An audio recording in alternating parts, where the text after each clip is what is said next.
नमस्कार, मैं ज्योतिषाचार्य कल्पना राज। आज मैं आपको तिलक लगाने का जो एक साइंटिफिक रीज़न है उसके बारे में बताऊंगी और तिलक लगाने के लिए हमें कब कौन सी उंगली का हमें यूज़ करना है और इसके पीछे क्या कारण है, इसके बारे में आपको मैं पूरा वीडियो मेरा इसी बात पर है, तो आप पूरा वीडियो देखिएगा, स्किप मत कीजिए सो दैट कि आप कोई इम्पॉर्टेंट पॉइंट मिस ना करें।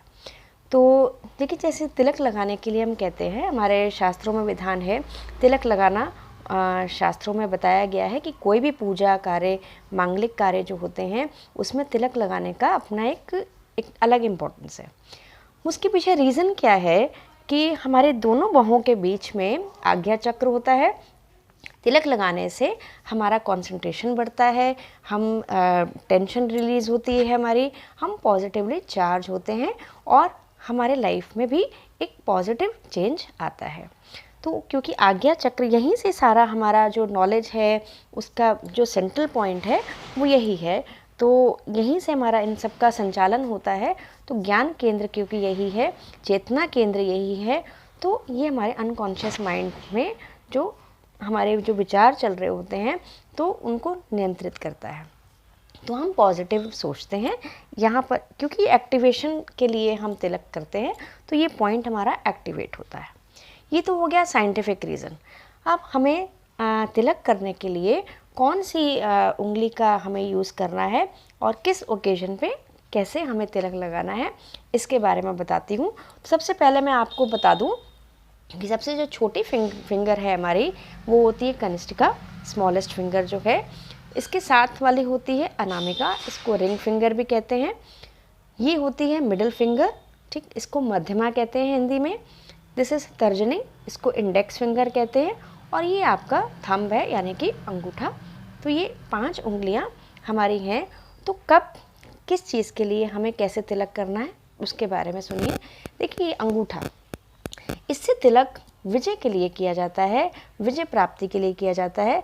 तो जब कोई बल का प्रयोग करने के लिए, कोई कार्य करने के लिए जा रहा है, या युद्ध के लिए जा रहा है, या मुकदमे के लिए जा रहा है, लड़ाई के लिए जा रहा है, तो इस उंगली का प्रयोग किया जाता है तिलक करने के लिए, थंब यानी कि अंगूठे का। तो दूसरा ये अब सेकंड जो इससे नेक्स्ट है वो है आपकी तर्जनी यानी इंडेक्स फिंगर। इंडेक्स फिंगर का, क्योंकि इंडेक्स फिंगर बृहस्पति की उंगली होती है तो बृहस्पति से इसका लिंक है। इस उंगली का प्रयोग डेड पर्सन को किया जाता है, डेड पर्सन को तिलक लगाया जाता है। ये मोक्ष की प्राप्ति के लिए कराया जाता है। तो कभी भी किसी जीवित पुरुष को हम इस उंगली से तिलक नहीं करते हैं। ये अनटाइमली डेथ को भी कर सकता है, तो इसीलिए तो आपको इस उंगली का प्रयोग जनरली तिलक के लिए नहीं करना है।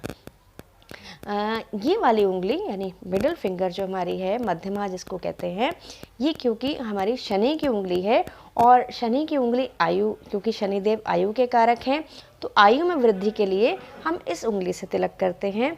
या कोई अगर बीमार व्यक्ति है तो उसके स्वास्थ्य के लिए, उसकी आयु में बढ़ोतरी के लिए हमें मध्यमा उंगली यानी मिडिल फिंगर से हमें तिलक करना चाहिए। नेक्स्ट है इसकी आपकी ये वाली उंगली यानी अनामिका उंगली, इसको रिंग फिंगर कहते हैं। आपने देखा होगा हम क्या कहते हैं, जनरली एंगेजमेंट रिंग भी इसी में पहनते हैं। यहाँ से क्योंकि हृदय की एक नाड़ी कनेक्टेड होती है तो जनरली हम इस उंगली से तिलक करते हैं। जब हम हृदय से जुड़े होते हैं किसी के लिए तो इस उंगली से तिलक किया जाता है।